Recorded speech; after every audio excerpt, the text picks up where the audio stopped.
Malamini nyana uma, isani malamini nyana uma, malamini nyana uma, isani malamini nyana uma.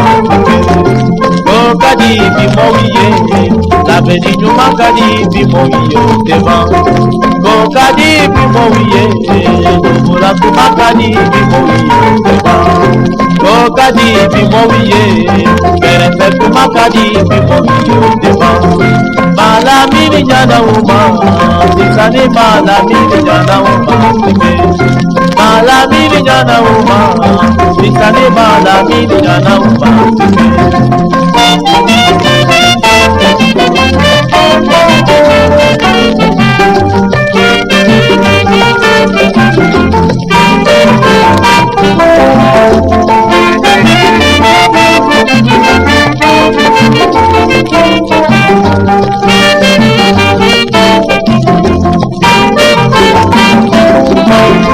Malamini nyana uma, isani malamini nyana uma. Malamini nyana uma, isani malamini nyana uma. Kadi bimowiye, labeni nyuma kadi bimowiye deva. Kadi bimowiye, nubula kuma kadi bimowiye deva. Kadi bimowiye, berefe kuma kadi bimowiye deva. Malamini nyana uma, isani malamini nyana uma.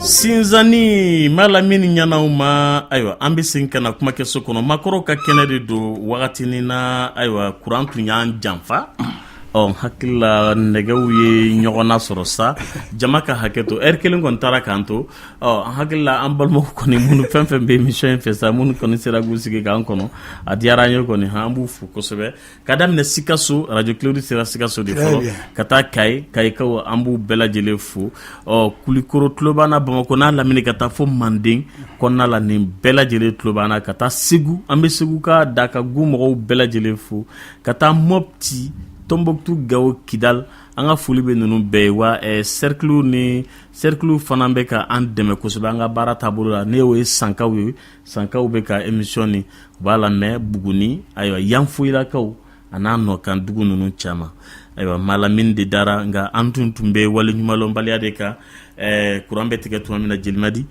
a ye dɔɔnin fɔ o kan nga malamin dabaga fana b'an fɛ yan ka yira la ka fɔ studio denbayalen don alisa maakɔrɔ y'u sigi fɔ kuran kan na walasa u bɛ se ka ɲɔgɔnna sɔrɔ cogo min na ka ɲɔgɔn ɲɛnafin bɔ jelimadi bi yan Triko Boy bi yan Mamadu Kuyate bi yan ayiwa karamɔgɔ Kante ayiwa Ora Nam ale fana bɛ an fɛ studio kɔnɔ yan Malamin Dabaga Mamadu Kuyate yɛrɛ tilenna yɛrɛ dɔn kuran y'an janfa oui a kɛra baara ye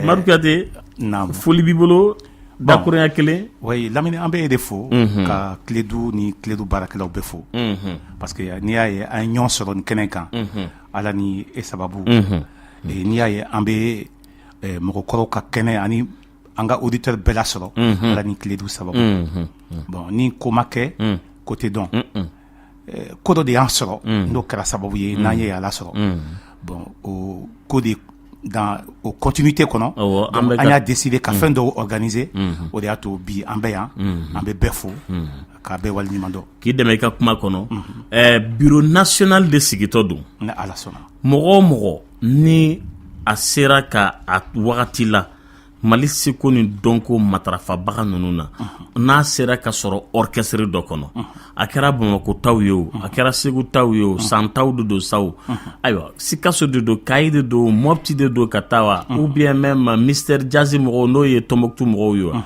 mɔgɔ mɔgɔ n'i sera ka sɔrɔ orchestre kɔnɔ Bamako dɔrɔn tɛ Mali yɛrɛ n'a nɔkan dugu ninnu bɛɛ ni tulo bɛ nin welewele kan na bɛɛ lajɛlen de welelen don bɛɛ tɛ bɛɛ yɔrɔ dɔn tuguni mɔgɔw tununa ɲɔgɔn na orchestre mɔgɔw y'u bɛ ka fara ɲɔgɔn kan k'u bɛna ka na bureau national de sigi walasa bɛɛ ka bɔ bɛɛ nu ma o bureau national sigitɔla ko caman ba kɔnɔ aw maakɔrɔ dama yɛrɛw ni ɲɔgɔn cɛ aw bɛ se ka min sigi sen kan min bɛ se ka kɛ soma sama ye aw k'aw janto ɲɔgɔn na ala ye minnu taɲa ala ka hinɛ olu la ala ka yafa k'olu ma an minnu bɛ kɛnɛ kan yan ala ka sija ni kɛnɛya ɲuman kalifa an bɛɛ lajɛlen na ka denbayaw ta fanga di kuma yɛrɛ b'o o yɔrɔ in na aw ka se ka bɔ ɲɔgɔn kalama aw ka se ka mɔgɔya sama aw ni ɲɔgɔn cɛ sayaw bɛ ka kɛ cogo dɔw la ka taa adamaden ko man nɔgɔn nka a bɛ se ka bali dɔɔni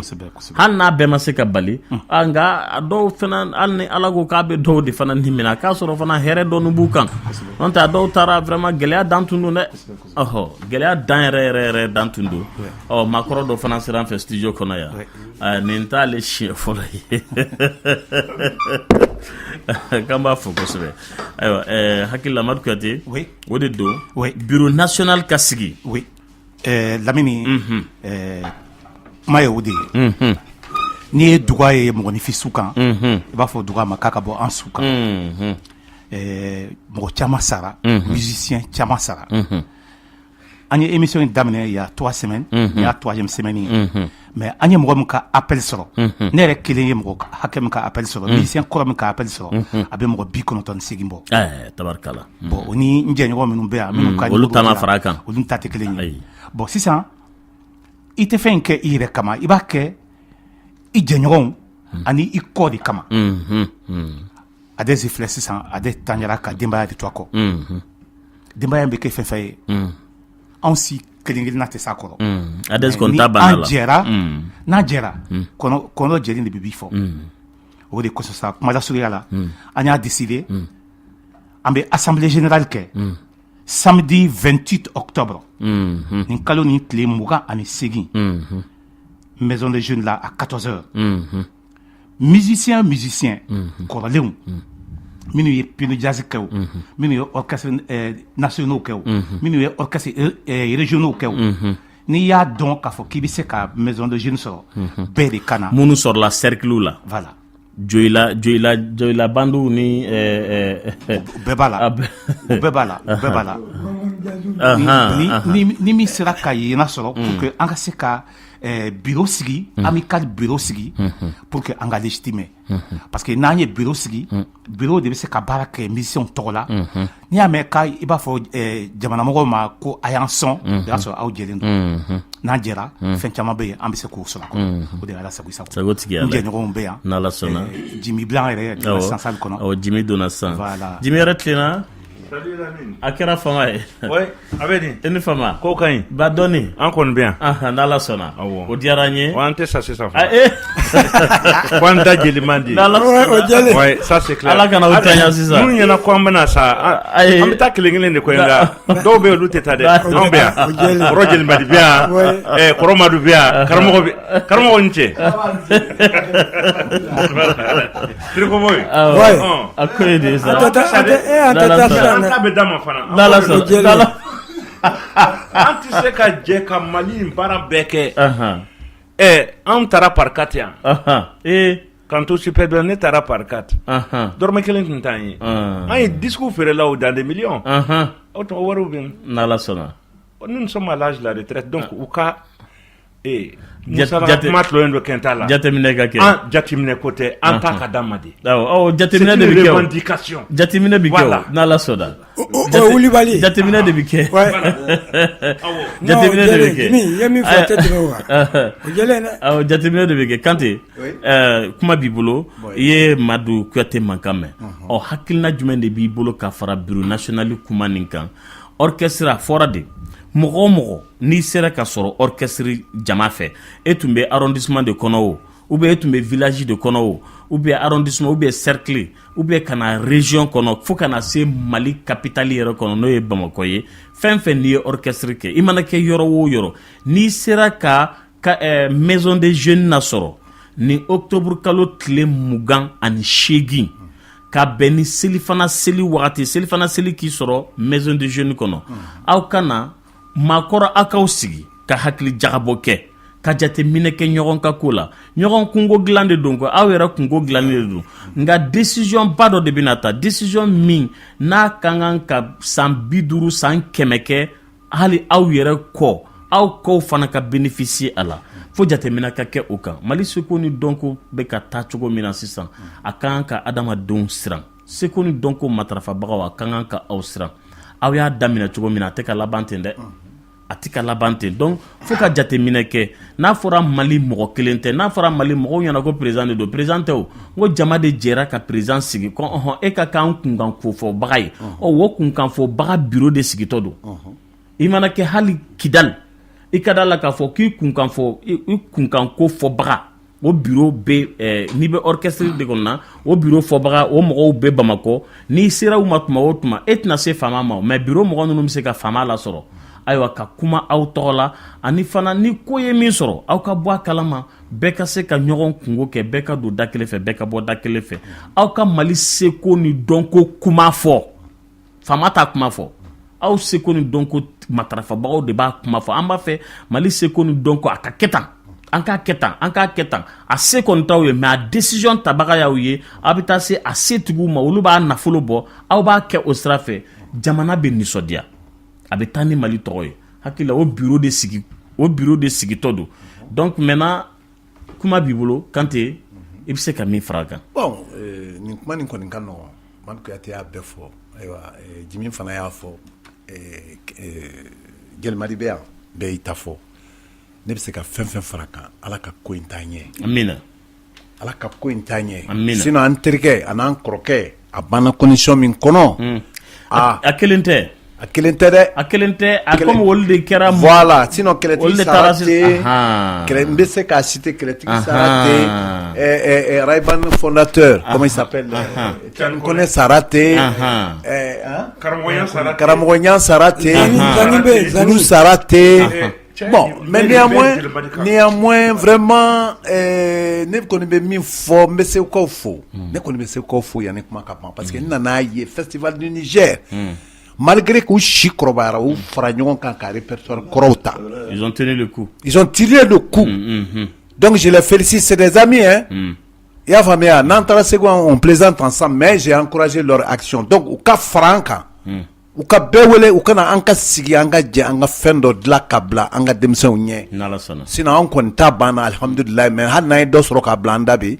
a bɛ wusaya bon n dun b'a dɔn jamana in bɛ ka taa bolo min kan mɔgɔ minnu bɛ ka jamana in gérer bi u bɛ jamana in dɔn ka tɛmɛ bɛɛ kan u bɛ jamana in dɔn ka tɛmɛ bɛɛ kan wa u bɛ mɔgɔw dɔn u b'a dɔn fɛn min kan ka kɛ u t'u kunfɛ dɛ u t'u kunfɛ fiyewu donc nin fɛn min filɛ je suis sûr et certain ne tɛ politique mɔgɔ ye mais je sais que jamana in bɛ ka taa bolo min kan wala an bɛ ka taa bolo ɲuman kan an tɛ nimisa in na fiyewu donc ne bɛ bɛɛ de wele hali surɔ muso dɔ tun bɛ dɔnkili da an fɛ a tɔgɔ bɔra n kɔnɔ Oranam na a ye ne de wele ne taara n ka numéro sɔrɔ cogo cogo peut-être émission nin fɛ a ye ne ka téléphone wele dɔrɔn ka sin ka a ka musique da ne ka téléphone na ne yɛrɛ ɲagamina quoi ne ko n ko nin ye jɔn ye Wanjalanga des trucs comme ça des répertoires qui n'existent peut-être que Lamine fi yɛrɛ k'olu ɲini k'olu dɔw bila est-ce qu'il y'a faamuya Oranam est-ce qu'il y'a faamuya a sɔrɔla ka yɛlɛ ko karamɔgɔ k'i b'a dɔn ko mɔgɔ min don kumakan bɛɛ bɛ ka yɛrɛ muso don a kɔrɔlaw a si kɔrɔbara ko ne yɛrɛ ɲɛ man di bilen ko ne tun bɛ Bamakɔ ye ko n ma se k'i ye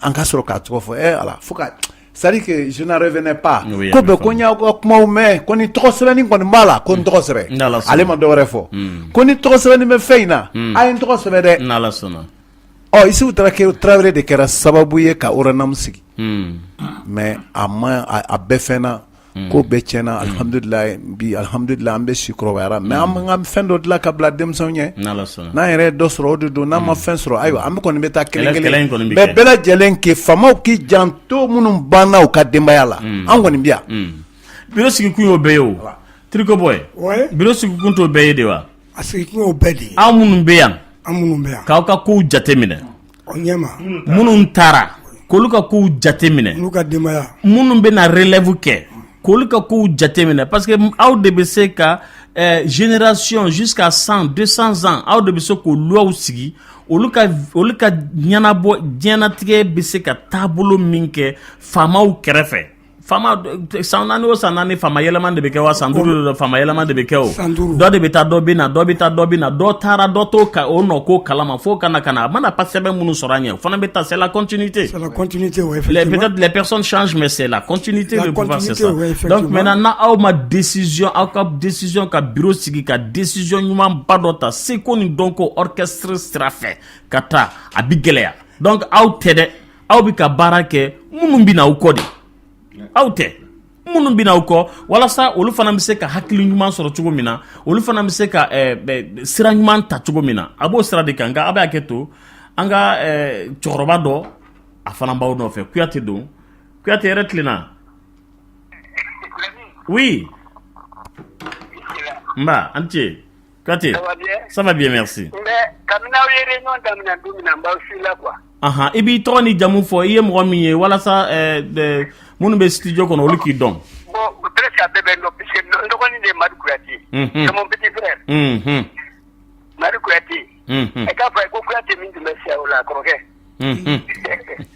Bon comme n'aw si tun ma diya j'ai même téléphoné un moment à Sou. Parce que Kuyate ka numéro passera nka ale ka numéro min tun bɛ ne ka téléphone kɔnɔ.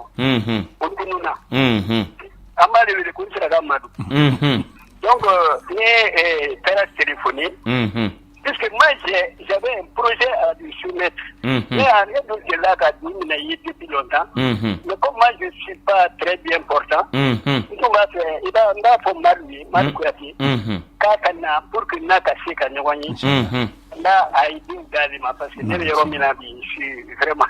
Donc, voilà, mais je suis prêt à tous les moyens pour les j'ai des relations. Évidemment, promoutionner au Befangala. Ah ouais.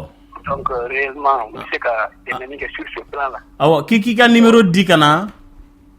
Ah, mais mene kungodo wa? Oh, ayo, nala sona abidama.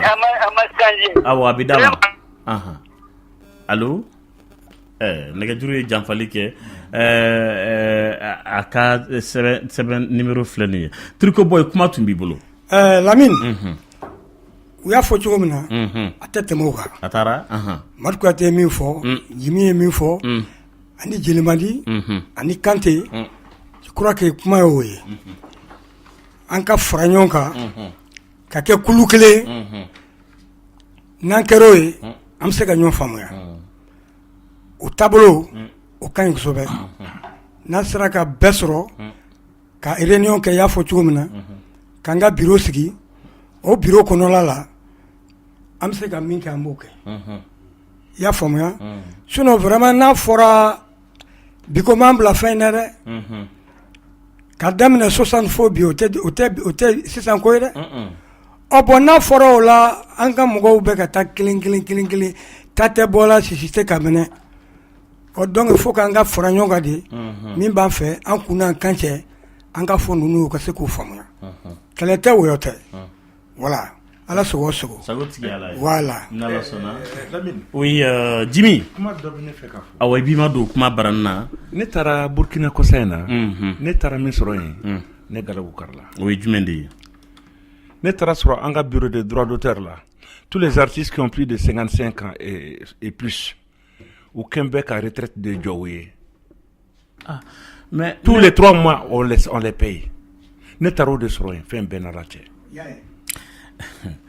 Ça c'est même déjà un exemple, c'est-à-dire il y a un bureau de donateur qui est là, dont Beke ani droit d'auteur munu fana benna au do betege le 3e âge là. Et tous les 3 mois. On est droit d'auteur clé. On est droit d'auteur clé. Tous les 3 mois. Au dit mission comme une retraite. On va faire ka Jimi son akil la. O be organisation de o de en manqué. Nya fo nga kuma damna moni kuma ke ko ci don. Ni ya anyi ni kana kambi. C'est parce que en ministre de kana kan. Karamo mi flenyita ne ni karamo mi min kana sans segi sans wono flabo. Auto kalama.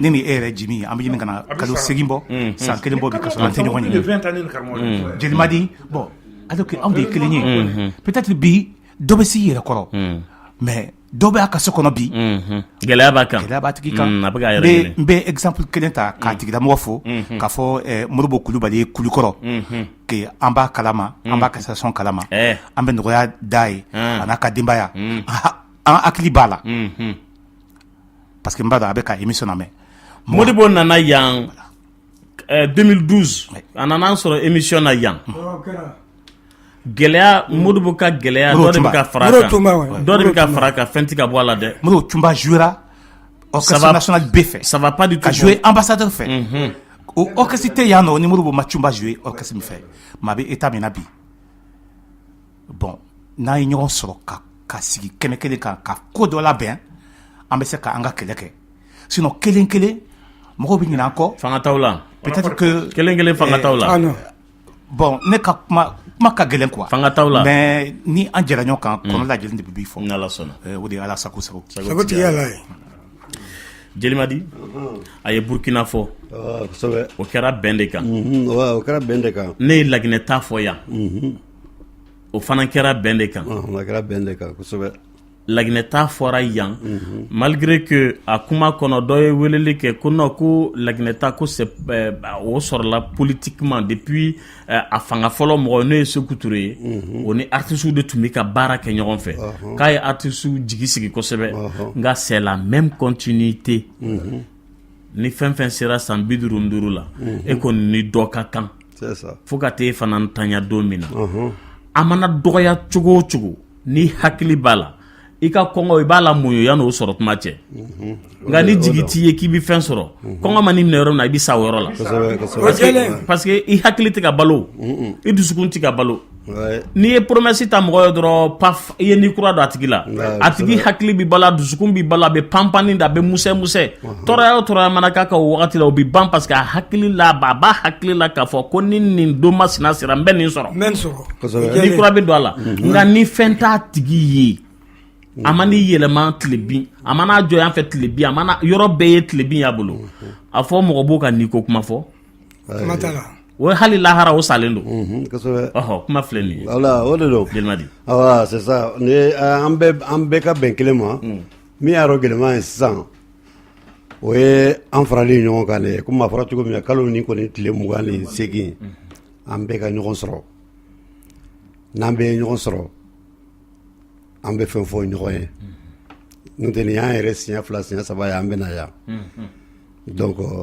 Lamini e yɛrɛ an bɛ e yɛrɛ fo fɔlɔ sani ko ka damina parce que i ye ko bɛ kɛ k'an dɛmɛ sisan kɔni sani an ka ɲɔgɔn ye sani a ka ban faamaw yɛrɛ tulo bɛ nin koɲa la u y'a dɔn k'a fɔ ko nkalon kɛ nin t'a la sani an ka s'o ma u k'i labɛn k'an kɔnɔ u ka labɛn ɲɛnama kɛ k'an makɔnɔ i y'a faamuya o la o bɛ diya an ye kosɛbɛ n'Ala sɔnna voilà dɔ da sera ne yɛrɛ ka chef d'orchestre ma n'o ye Tijani Kone ye Tijani Kone nana ni ne ye Rayiban na ne bɛna don min na ale fa ni ne fa u ye foli kɛ ɲɔgɔn fɛ Segu Ba Cɛkuta ani Denba Tunkara bɛɛ y'olu ko mɛn Segu hali sini mɔgɔ bɛ k'u ka fɛnw fɔ Tijani ye ne ta o de kosɔn bon n ye fɛn caman fana sɔrɔ a fɛ parce que ale tun bɛ an bɛɛ ɲɛ a ye diɲɛ yala k'a taga yɔrɔ bɛɛ Tijani tun ye grand musicien ba de ye karamɔgɔya fana ye ne ka patron de ye karamɔgɔya ne de ye n ye dɔnkili caman ta karamɔgɔya fɛ yan kabini ne ye karamɔgɔya ye nɛgɛ guitare b'a bolo ne tun tɛ bɔ a nɔfɛ hali a ka kɔriw bɛ taga san yɔrɔ min Radio Afrique la ne de tun bɛ taa ka kɔriw bɛɛ san o y'a sɔrɔ a ma yɛlɛma Segu yɛrɛ fɔlɔ i y'a faamu olu bɛɛ taɲara kɛlɛtigiw bɛ tɛ olu n'i y'a jateminɛ ne yalara diɲɛ yɔrɔ bɛɛ Tijani Kone ni karamɔgɔya ni kɛlɛtigi u ɲɔgɔn si tɛ farafin fɔli la hali bi o tɛ kɔnɔ i y'a faamuya ka taga adresse fara o kan Madu Guitare ne ye Madu Guitare ye don fɔlɔ min ye Sikaso ne y'a ye Carrefour des Jeunes de la a nana an sɔrɔ bamanan dɔnkili dɔ kan a nana dɔrɔn ka micro minɛ adresse la i kɔrɔ ka dɔnkili ta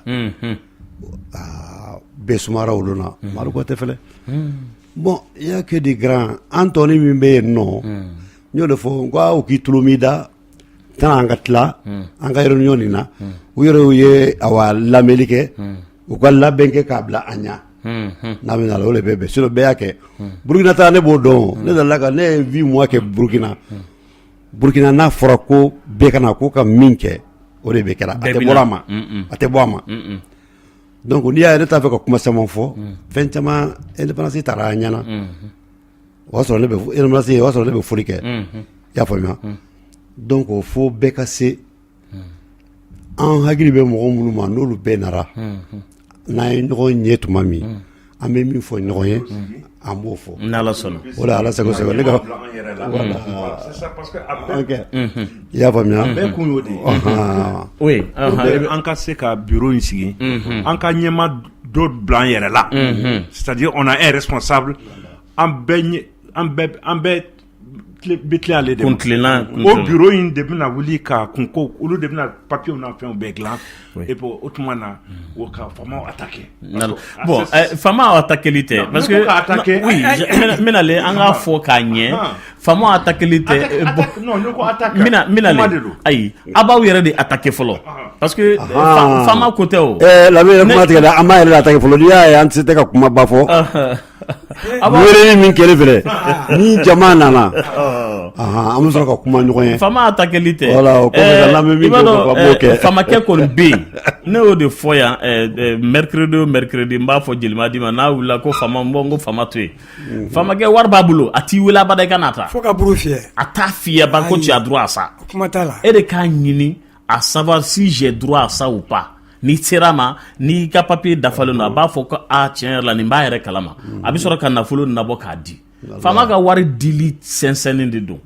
hali n'a b'a dɔn k'a kan ka d'i ma f'i ka na ni prévu jɛlenw de ye min b'a yira halisa ale la a dun b'a dɔn k'a kan ka d'i ma dɛ mais min b'a ale la convaincu halisa k'a fɔ i n'a ka kan bon maintenant aw bɛ ka min fɔ aw n'a ka kan mais bi tɛ aw n'a ka kan aw sigilen mɛnna kojugu ni bureau national in tun kan ka sigi il y a plus de 30, 40, 50 ans ni bureau in tun kan ka sigi mais an y'a fɔ cogo min na dɔ sigiyɔrɔ ɲiginnen dɔ ta jalen kwan aw hakiliw tɛ ɲɔgɔn ye orchestre la n'a fɔra ko k'an ka fɔli kɛ nka aw bɛ mɛn répétition na fɔlɔ ka fɛnw accorder ka bɛɛ bolo la taa dɔ sen don cogo ni dɔ bolo bɔ cogo n'aw bɛnna kelen ma tuma min na a bɛ sɔrɔ ka bɔ jama la jama b'a applaudissé kɛ nka n'a fɔra ko guitare dira nin ma tumba dira nin ma aw yɛrɛ t'a dɔn a bɛna min fɔ dɔrɔn a bɛ kɛ fɛn filenkolonba jazz de ye mɔgɔ si tɛ mɔgɔ si ta fan dɔn maintenant il faut vraiment mettre les accords bureau bi sigi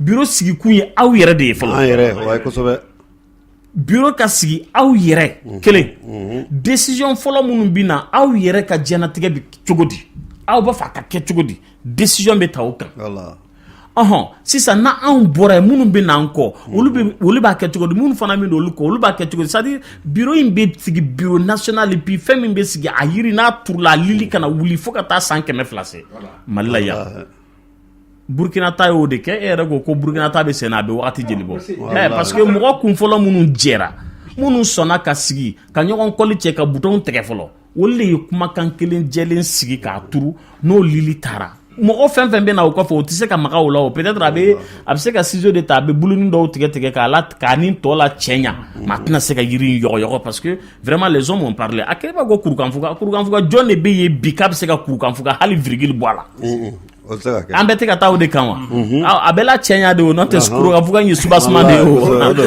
fo ka diɲɛ wuli an b'ale soubassement kelen de kan kelen fana bɛ yen an b'a ka baro nin wuli n'an m'a tɔgɔ fɔ oui n bɛ nalen donc n'o kɛra tuma min na ni aw yɛrɛ minnu bɛ yen n'a y'aw ka ko jateminɛ minnu bɛ n'aw kɔ n'a y'olu ka ko jateminɛ minnu taɲana f'a ka kuma nin bɛɛ kan aw bɛna conférence nationale de kɛ o est-ce que sigikafɔ siɲɛ kelen b'a ɲa a bɛna nin bɛɛ de bɛ kɛ n'o dɔnna tuma min na bon maintenant sisan anw ni mun de ka kan jamana nin ka kan ka mun de kɛ an ye sɔrɔ kuma bɛ na o yɔrɔ la n'aw y'o discuter n'aw y'o fɔ n'o jɛyara papier kan o de bɛ ta ka taa di famakɛ ma bon nin kalan an bɛ taa ka na o b'a hakili jagabɔ o kan n y'a kalan aw ko di sisan an ko tan an b'a fɛ Mali seko ni dɔnko ka taa tan de parce que vous êtes appelé à représenter la nation et pour toute une vie orchestre ko taara cogo di a lajɛ kɛ a daminɛ ne y'o de fɔ a daminɛ de ye aw de y'a daminɛ a laban cogo lajɛ f'a ka kuma o kan f'aw ka bɛn o kan fɔlɔ ko sigi 5 ans il y a plus d'orchestre national mais pourquoi yɔrɔ wariko kɔni tɛ. Mal organisation. Il doit pas y avoir, on doit pas, c'est-à-dire a mankan ka mettre l'eau là. Ko aw bi yɔrɔ min na bi, aw sera kundama min na. Ka diya wurumbata kana aw sigi aw ka musique de bɛ lamɛn fan bɛɛ fɛ tubabuw bɛ na kana tuma bɛɛ orchestre Ray Bandil Hotel de la Gare disque ɲini yan u bɛna ɲini à n'importe quel prix ka taa n'a ye tubabu jamana kan mais pourquoi ni ka sɔrɔ aw tuma baara dɔ kɛ au départ yɔrɔ a bɛ sɔrɔ wa u bɛ kana an ka orchestre disque ninnu u bɛna ɲini ɲɛjugu ɲaɲuman ya ka taa n'a ye tubabu jamana kan français bɛ na allemand bɛ na américain bɛ na américain yɛrɛ ka jugu n'a bɛɛ. Mais où est-ce que moi je me demande toujours où est-ce que bon maintenant moi je me posais la question il y a plus de 11 12 13 14 ans Wagatini dokera nklube tubabu donglu do la djembe kan ba koro aw ka rythme do be talen rythme do talen do ka ani ko chogoni do la ka anoro u ka dongli la amakuta yewa akaruta ou amakuta bon maintenant oyi jonde washi aw tewa aw be ni lalsa aw be on aw ya glan to ke fle kana che abeta na folo nyini nae est-ce qu'il y a femme faut ka kuma ni bekan bureau te ke mana bureau bi sigi kenen nyini espace be nyini ka daw ma bureau bi sigi de avis yaro nafasoro sira min dum telia te tan ko ngolo ben dimi ani wari ndima ngata aspirine sa war bane o tede anka tana yedi avis pour toute une génération qui va venir dans 100 200 ans. Donc on t'a donné à Europe. Donc ebena ta femme qui ni min kama ga bureau kono sisa wo kunga do akola. Ah ouais. C'est question c'est national. C'est national. Ouais, ole do ya votu gomi. Voilà. Donc maintenant ni benye fo kun direct la temps non te ni orantene kuma ude ni nyefo kun direct la temps munu sigilendo. O ka wili. Nu yo orchestre ke. U ka wili. Voilà. Olu tetugoni u deun. Ouais. Deun tetugoni modern yere tetugoni de kloma sama fufa fu. Wallahi. Moi to ke yandan. To ke il réfléchit pas pour aujourd'hui, lui il réfléchit pour après-demain. Les toits d'aujourd'hui, hein, les visionnaires d'aujourd'hui, ils voient pour une, c'est-à-dire au lieu de dans 100 ans, comment ça va être, dans 150 ans, comment ça va être. Donc, faut faire que visionnaire ou des Mali art et culture, ou des indépendance, ou des tout on va jamais toute la vie du Mali, on ne pourra jamais oublier Modibo Keïta. Pourquoi? Jamais. Mais pourquoi? Bon, maintenant, si on ne doit pas oublier Modibo Keïta. Aw de ni Modibo yi Mali tout est ñoron fait. Aw ta kera la sekoni donko de. Si on ne doit pas oublier Modibo Keïta, on ne doit pas vous oublier. Djelima dit toi on ne doit pas t'oublier. Adès on ne doit pas l'oublier. Pourquoi on ne doit pas Djimé on ne doit pas vous oublier. Vous êtes les pionniers des orchestres du Mali. Ouais. Comment flâner? Ni amanya na Modibo Keïta comme Mali Kokola. Ni na mangan kakao ko vos noms là doivent être dans les annales. Ouais. Amanada le dron côté musique on voit vos noms tout de suite. Mais non ma wuli kaujo kan no bola ama c'est pour cela mun klubana nous ya damina ni awyo u kana aka usiga ka Mali sekoni donko aka kumafo odo amamro keta ka centenaire ke nyo de fo ngambena amana o de ke be kana karot le mo wani segi bi fora samedi mois d'octobre voilà maison des jeunes na bekana angana ina baba sangare ko mo folo mi e dengeli composé ko ni taraba mako ni taraba mako bamako nyare la amba fona abana me amba bonya do ni kumanna ya famia ale ni abunjay nanga mako combo grand comme trompettiste le reka patron ray banna donc ya ni be bana ni be tie grand musicien balé nala sonama abe bana te ka soro foi ta sibulu nala sona donc kuma filɛ mais kuma wɛrɛ tɛ yen tugun an bɛ min kɛ dɔrɔn mɔgɔw kana non voilà non an ka ɲɔgɔn ye Lamini i ye kuma bɛɛ fɔ ka ban o Lamini ala k'an bɛ san a ba ma kuma dɔrɔn bɛɛ cɛ k'a bɛɛ fɔ ka ban ni kɔni u bɛ sigi k'i labɛn k'an kɔnɔ bɛɛ ka ɲɔgɔn sɔrɔ nin rendez-vous in na an b'a kɛ an yɛrɛ ye an b'a k'an denw ye an b'a k'an mɔdenw n'an tulomasabaw ye an b'a kɛ Mali ye o de ye ala sago i sago sago tigi ala ye an b'an balimaw ta u b'a fɛ ka kuma u fɛ nɛgɛjuru ye 21 foni fu 11 makɔrɔw bi kɛnɛ kan yan a y'u dɛmɛ ni hakili ye tɔɔrɔ si tɛ bon musicien ko na est ce que makan gane sa be balo lawa bi ate balo la parce que ne ta yu ka rencontre ni ci la a balo le la a bɛ o muna tigere voilà yo le fɔ wele ti ka bila de sa ni weleli kɛra siɲɛ kelen ka weleli kɛ siɲɛ fila ni mana mais comme siw fana kɔrɔbayara ne yɛrɛ de kan ka déplacer la sisan i ye tiɲɛ de fɔ an bɛ fɛɛrɛ min kɛ pour que a kana o kɛ kosɛbɛ i ye tiɲɛ fɔ ɲinama kɛ mɔgɔ kɔ o de y'a to an bɛ ka insister ayi madu guitare ninnu bɛɛ tu vois ɲinama kɛ mɔgɔ kɔ ɲinama kɛ mɔgɔ kɔ an b'i fɔ kosɛbɛ n cɛ wele la nɛgɛjuru ye 20 an ne yɛrɛ ka kulu bitɔn n'ala sɔnna yɛrɛ tilenna allo oui Lamine oui RSI bɛ tan joli la fɔlɔ Lamine i bɛ ɲɛfɔ n ma quoi min ni n'o ye fɔlɔ quoi est-ce fɛn fɛn bɛ yan ne ka kɔrɔ ni nin bɛɛ ye studio kɔnɔ yan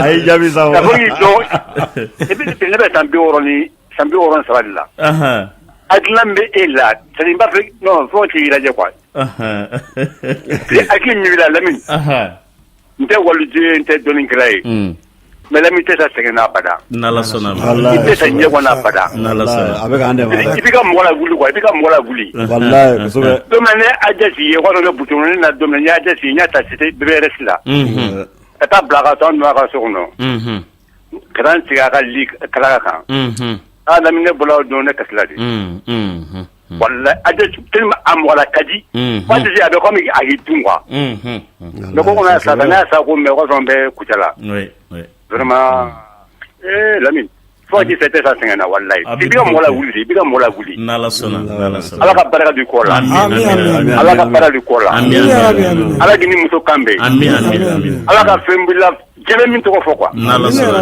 non Lamine ɲɔgɔn tɛ a diyara n ye non ɲɔgɔn tɛ ani jaramuso jamana min bɛ a ka kuma ko a fɔra n bɛ kasi de wallahi n'ala sɔnna a kuma ka gɔnda ne bɛ kasi de wallahi Lamine a diyara n ye ala ka ɲanga d'a ma amin ala ka ɲanga d'a ma amin ala ko dɔw minɛ an b'i fo kosɛbɛ n ci weleli la makɔrɔw tulo b'aw la nɛgɛjuru ye 21 foni fu 11 yɛrɛ tilenna oui yɛrɛ tilenna allo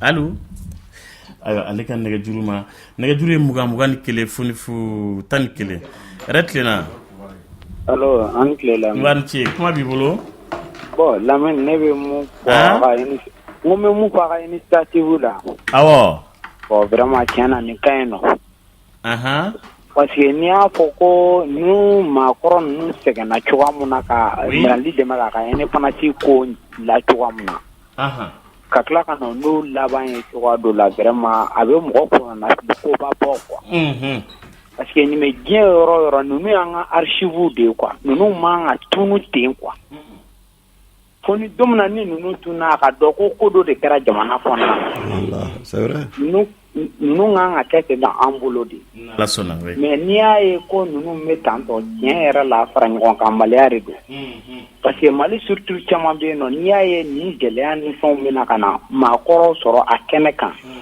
bon vraiment fara ɲɔgɔn kan baliya de don olu ka hakilina ni fɛnw fɔ hali bi ala ka barika dɔn a la Lamine e yɛrɛ fana e mun bɛna ka na ko yira anw denmisɛnninw na an ma mun ye ka na an kunnafoniya la hali bi an bɛ dugawu kɛ ala ka si diya ni kɛnɛya kalifa an bɛɛ lajɛlen bon min fɔ Lamine i sila a diyara n ye alibarika an b'i fo kosɛbɛ n ci weleli la makɔrɔw tulo b'aw la nɛgɛjuru ye 21 foni fu 11 an mako bɛ Kayi ka weleli la an mako bɛ Sikaso ka weleli la an mako bɛ Kulukorokaw ka weleli kɛ Segukaw Mopti Tombouctou Gao Kidal seko ni dɔnko matarafabaga aw mana sɔrɔ yɔrɔ o yɔrɔ aw ka kɛnɛ de don yɛrɛ tilenna oui an tulo b'i la oui hein oui allô oui Bonsoir. Arrête-le wa. Antier Lamine. Banti, comment b'i bolo? Voilà. Et vraiment, il y a une initiative quand même. Vraiment, folie de cas Sauma. Vraiment, après initiative, il y en a un. Rencontre, Inch'Allah, Nebitala. Nala Sona, le 28 octobre. Voilà, merci Lamine. Adiara Yambifo. Intiwilila. Makoro ka kene do u bɛɛ dafalen bi yan nɛgɛjuru ye mugan ni kelen foni futan ni kelen minnu ma se ka kɛnɛ sɔrɔ an bɛ wuli ka s'u ma k'a ɲɛf'u ye kɔrɔ kɛra dɔɔni koyi dɔɔni kɛra hɛrɛ tilenna. Allo. Oui kuma b'i bolo. Avec Lamine. Oui. Ne bɛ ka weleli kɛ ka bɔ Narena le. Narena. Awɔ. E maninga de ye wa a b'a fɔ k'awɔ. Ne ye maninga ye. Ma fɔ n ka ma fɔ n ka baba awɔ. An ye Musa Ture jatiri bɔla ye de vraiment y'a émission nin ka i fo kosɛbɛ kosɛbɛ kosɛbɛ. An y'a daminɛ min semaine locale. Biennale an y'a bɛɛ kɛ. I kɔni mana maninka ye dɔnkilida la mara kan dɔ kɔni o ye baara ɲalen de. K'a yɛrɛ ka na han. K'i yɛrɛ ka na. N tɛ taara an y'a la ko so ye ko charisi furu ma o le mina ninnu ka so do sanu ye o. Jama na dɔ fan ka layidu sere nka e ye Mali le munu. Ba yi janto mɔgɔkɔrɔ ninnu na kosɛbɛ dɛ vraiment ya émission nin ka di. N'Ala sɔnna. An kɔni an tɛ dɔwɛrɛ la an bɛ sɛnɛ dɔrɔn de la san. Ala k'a ɲɛ. Ala ka sɛnɛ albarka inti weleli la nɛgɛjuru ye mugan ni kelen foni fu tan ni kelen makɔrɔ ka kɛnɛ don hɛrɛ tilenna. Waleykum salam kuma b'i bolo tɔɔrɔ si tɛ. Ayi baasi tɛ yen. Ami. Amina. Amina. Amina. Amina. Ala k'u duwawu bɛɛ lajɛlen minɛ. I ce weleli la. Amina yarabi. A diyara n ye. Amina. Nba n ce. Madu Kuyate orchestre jeli tun bɛ Sikaso? Orchestre bon. Belebele kelen bɛ yen Kenedugu Star bon Kene Star bon Kene Star ça c'est o ye Kenedugu Star a tɛgɛlen de filɛ o y'a tɛgɛ de d'accord bon donc belebeleba kelen tun bɛ Buguni fana ouais Masamu Wele Diallo voilà Masamu Diallo tun bɛ Buguni de awɔ a ye orchestre animé Buguni de ni a y'i to yen kana ci waraban dilan Kati. Buguni comment je dirais, général, le gouverneur de Ségou, de Sikaso à l'époque, Solis là, il n'en a y'a qu'à Bamako, gouverneur. Bon, donc, au lieu où la Kalan Institut National là. D'accord. Bon, entre temps, ça n'est Solis qu'a orchestre qu'a créé, orchestre créé la Kati, Tiwaraban de Kati. Bon, il y a Joseph Mara de Kumbe. Donc, aller de orchestre créé, oui, Masamou de Tarakata Kata, Chiwaraban créé. Bon, celui Ibrahima Silla, puisque orchestre comptable, o y'a sɔrɔ an ka formation kun tira a ye anw kelen-keleniw wele k'an kɛɲɔgɔn kan ne b'o la Yoro Sangare b'o la karamɔgɔ Kante b'o la an ka na ka na orchestre régional de Bamako créé à l'époque. Ah oui, d'accord. Bon, le BIDA. C'est Naouleni Nununda. Non, le BIDA national. C'est Naouleni. ADSD, c'est Naouleni. Ah oui, d'accord. Le BIDA national. Le BIDA national. BIDA, c'était la région de Bamako, Kouloukoro, Bala, Djoïla, Bala, tout. Mais Kouloukoro n'a jamais possédé d'orchestre. Si. Ça, c'est une. Voilà, une très bonne question. Parce que, non, mais on me dit tout le temps que Kouloukoro était affilié à Bamako. Non. Ouais, Kouloukoro était affilié à Bamako. Malko a été mis au lieu de ça. Anga Tchekolabado, avec guitare fort. Encore Kedo. C'est le père de ATT Junior, le comédien là. Le comédien, oui. Le fadé Bon. Il joue à la guitare à Kouloukoro. Il fait la cigarette là, il voit que Makoro ga keneka. Voilà. Donc c'est-à-dire que mais au cercle Kunte Mali là, orchestre Kunte Romina, d'accord. Kunte. À combien quartier ou là comment cercle là. Bon, et puis on s'amusait bien. On est payé, je te dis Lamine, ni 22 qui sont en vacances là. Dougou là. Il m'a dit Bamako Konaya. 21. Bamako 22 de Bamako. 22 tu me région de Kono. Tu vois? Parce que pendant 10 jours, c'est la fête qui continue. C'était la fête. 10 jours. Et puis, une fête continue. C'est-à-dire, à Tidjo, Kafokahala, Karalenti Doni, à Tidjo, Dougou Manadje, tout le monde va casser ses affaires. Mais ni 17h, ko Talandron, fête, il préparer le dame jusqu'au lendemain 6h du matin. Ah non, mais là, c'est. Mais 21, t'es maintenant, il y a. Non, 21. On sait même pas on sait pas. Laisse-moi pas tu n'es pas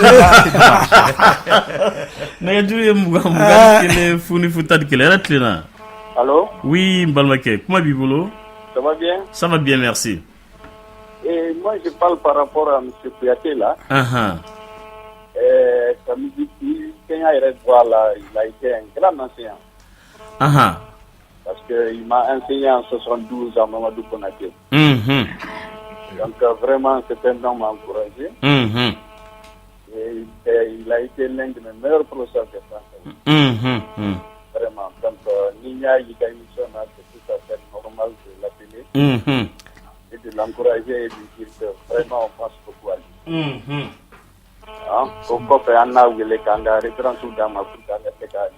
Oui, mais qui trop, avec qui trop donc? Boubacar Touré, Nala Sonama. Oh, Abina ka numéro 10. Voilà. Abi weleli ke Nala Sonama. Ambi focus be inti welela. Ambe mo kelenta ka laban studio kona wakati be ka kuro.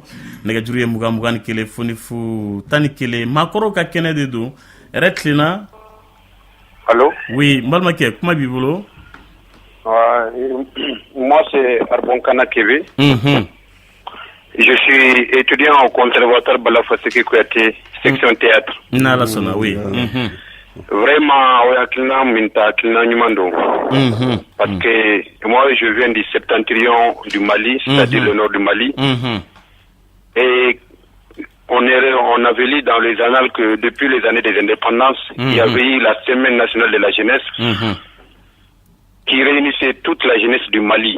Pourquoi cette initiative aujourd'hui n'est plus d'actualité? Parce que Makoro Benana Drokungere. Parce que c'est même comme je nous be faranjo ngada mina kaifo kidal. Je nous ba kina falen ke mimba to ben kala kumbe sisi nga jamana inkono. Niaye o temble. Est-ce que c'est qu'on lui donne tigla mo biku joro fa jamana inkoina? Ah, ni ngali gele. Ngai bina jabi do ko wera na la sona. Ambi fo en chewelela. Jimmy aywa Jimmy bi kumanda kurunya kelepe wakati corona bi ka numéro 10 parce que ambi wele blala alsa ambalma artiste munu fenfe malina no kan dugu bela jele fenfe masse kana ou ben nou se ka hali représentant kelen blakana wala sa bureau national sigili le 28 octobre avec maison des jeunes. Lamine, moi je n'ai rien d'autre à dire. Je ne peux dire qu'une seule chose. Lamine, tu es l'une des rares personnes au Mali qui a essayé de nous mettre en valeur. Et ça, ça me va. Non, mais ça c'est vrai. C'est la première fois que je rentre dans ton studio, mais tu m'as toujours invité. C'est la première fois. Oui, j'étais toujours et je pense que ce sera plus la dernière. Voilà. Tout ce que j'ai à dire. Amifo. Il y a numéro 10. 78. Oui, Jimmy a numéro 78 14 42 13. 13. Jimmy m'a dit et puis a numéro 10 wele koni blalendo pour le 28 octobre bureau national. Jimmy m'a dit a numéro 76 17 94 73. Ambifo Trico Boy. Oui. Le 28 octobre bureau national. 79 31 66 18. Nala Sona Amadou Kouyaté. Le 28 octobre, bureau national à partir de 14h à la maison des jeunes. Oui.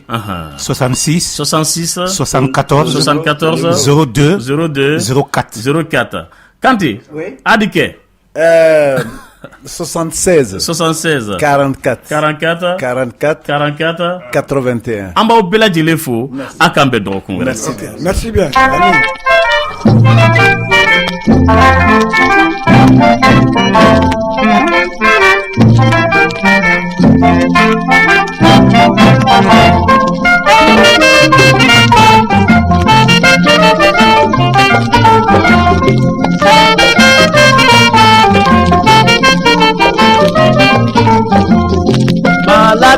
nyana uma Nisani malamini nyana uma Malamini nyana uma Nisani malamini nyana uma Kadi bimowiye, la beni nyuma kadi bimowiye, devant.